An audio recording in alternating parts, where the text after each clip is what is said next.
the Workshops Rail Museum for the World Science Festival at Ipswich.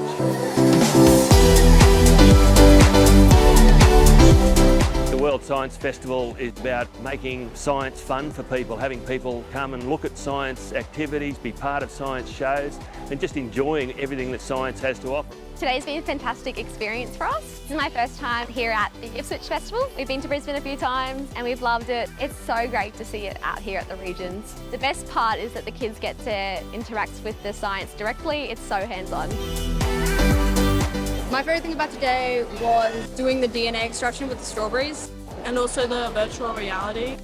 Shooting rockets, petting snakes, seeing shows and all that, and I've totally enjoyed it. It's fun and it's educational for everyone.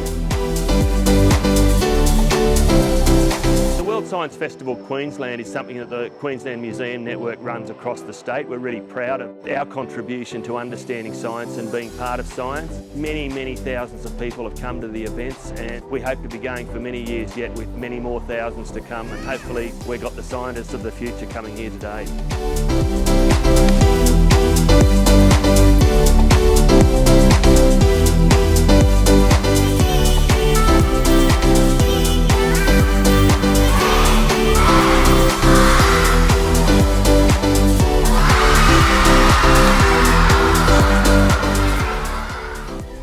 It's a great way to expose the kids to different things, and we look forward to coming back again. It's been great. I love science.